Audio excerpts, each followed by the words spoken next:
From the director of the Justice League's trailer comes the film that rose from the ashes to redeem that burnt orange tire fire, transforming it from a movie that was 2 hours long and terrible to a movie that's 4 hours long and mediocre, proving once and for all, if you want to look great by comparison, just stand next to Joss Whedon. The Snyder Cut, for real this time. Prepare for a film that wouldn't exist without a powerful league uniting behind it, joining the internet's most devoted fans of targeted harassment, creatively bankrupt WB execs, a parent company who'd happily piss on the ashes at the last movie theater to sell more broadband, the writer who charted out Rise of Skywalker, and a director who was already self-indulgent before he formatted a film for IMAX, knowing it would be released on a streaming service. I think you just liked how the bars added more darkness to every scene, right? That's free darkness right there, baby. Black suit up for an entirely different take on the theatrical release, except for its plot, setting, main characters, and themes, where, if you recall, a gray CGI monster covered in spikes wants to destroy the world, who's out to impress his gray CGI monster boss. But this time, follow in excruciating detail as this gray CGI monster reports his progress to his gray CGI monster boss's gray CGI monster executive assistant. Decide. I call to thee. I have found one of the three. The one that woke and called. Let me make a plea to him that I may come home after I take With the combined power of the two mother boxes, I've been able to finish. I bring news before mighty Darkseid came. No protectors here. No lanterns. The anti-life equation is carved into the surface of this very world. Meanwhile, Batman is still assembling a team of heroes to protect the Earth, where they will work together to bring back Superman, and quickly prove that there's no point to a Justice League once you've brought back Superman. Honestly, they have nothing to do besides stand in a neat little line together.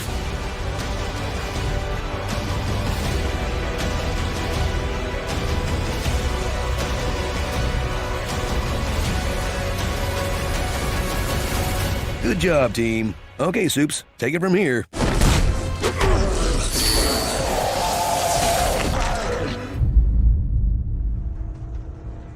With 2.5 Casablancas worth of runtime to fill, everyone's getting more character depth. Like Aquaman, who doesn't want to live under the sea, but doesn't want to be where the people are either, because the surface world is full of horny Bjorks. The Flash, who's ditched the awkward jokes Dostoevsky for awkwardly touching his wiener next to Iris West. Batman, who has so little to offer the team, they give him and Alfred a little airplane to work on as a treat. Best minds away in aerospace couldn't make it fly. Oh, Christ. And Cyborg, where the change from Joss Whedon to Zack Snyder is most apparent. Booyah. The world. Watch Ray Fisher shine as the emotional heart of the story and the heir to Batman's mantle of depression, who's lost his body, lost his parents, and might be the only college football star to risk losing his place on the team for academic violations. That doesn't mean he can hack into our system to change his friends' grades. You know this dude plays for Gotham U and they just beat a Big Ten program like Wisconsin? Not only does he get a pass for hacking grades, there's a 90% chance Bruce Wayne just bought him an Escalade. Prepare your anus for Snyder's trademark brand of muscular visual filmmaking, packed to the brim with hunks allergic to their own shirts.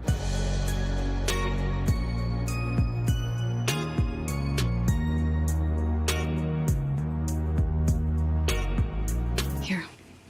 Boo! Boo that woman! Where every action scene got immeasurably better thanks to new additions like Amazon horse violence, Atlantean bloodbending, the gods of Olympus reminding Darkseid who's the daddy,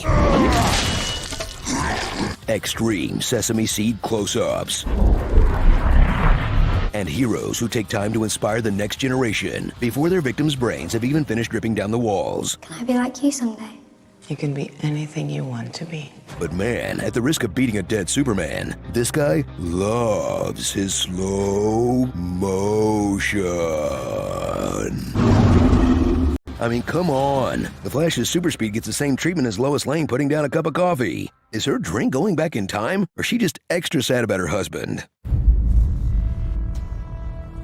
So gather round for the epic culmination of a mass movement built around the sincere belief that it wasn't enough for Zack Snyder to do whatever he wanted for 2 box office disappointments. It's not enough that grim superhero storytelling is basically its own genre now. No, this film had to exist in its purest form. Or rather, this film always existed in its purest form, and the $70 million Warner spent on it was for, snacks or something. But now that it's finally here, Snyder's biggest fans can finally lay down their arms and be satisfied that their hero's journey got a proper ending. Oh, come on! So wave as you pass by scenes that were clearly setting up multiple sequels, teasing fans with the ultimate fantasy of watching Darkseid and Superman take the rest of Earth to Pound Town, ensuring that every tweet, article, or public statement about Warner Brothers will get swarmed with a hashtag Restore the Snyderverse, something that will never, ever happen. Until DC's annual firing of the executives and the next ones make it happen. Bullying remains undefeated, y'all. Wait, it's still not over? That was a natural place to stop. Welcome entirely new additions like Martian Manhunter, whose appearance raises questions like, where the f*** has Martian Manhunter been? And how often has he hit the town disguised as Diane Lane? And Jared Leto's Joker finally sharing a scene with Ben Affleck's Batman. I mean, they clearly didn't film together, but you can imagine what it would be like if they finally shared a scene. Who's gonna give you a reach around? It would suck. Okay, this thing is way too long, and I've been holding in pee since part 4. Can you just roll every time they say mother box? I'll be right back. Mother boxes. Mother boxes. Mother boxes. Mother boxes. Mother box. Mother boxes. Mother boxes? Mother boxes. Mother boxes. Mother box. Mother boxes. Mother box. Mother box. Mother box. Mother box. Mother box. Mother box. Mother box. Mother box. Mother box. Mother box. Mother boxes. Mother box. Mother box. Mother box. Mother box. Mother boxes. Oh, that's better. All right, time for starring. Daddy Warbats. I'm rich.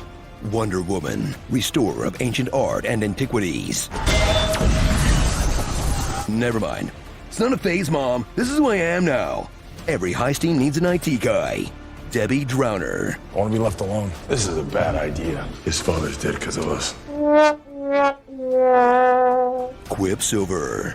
Mr. T. Put the water in first, so we don't scald the tea. That's probably enough tea. And then leave it to mash. Big City Elegy. Put the spikes back on! Put the spikes back on! Is this movie rushing or dragging? It's dragging. Maybe this guy should stop working with robots. The Boar is Lava. I'm made of rocks, as you can see. I don't let that intimidate you. Martha Manhunter. The Living Joke. Mira's accent? The firstborn of beloved Queen Atlanta. You are the firstborn son of Queen Atlanta. And your mama's box is so smelly, Steppenwolf can track it halfway across the globe. You have been near a mother box. The scent is on you. Oh! Justice League. Bigger, longer, and uncut. Working on an ID sketch? Where did they find that sketch artist? The leprechaun guy?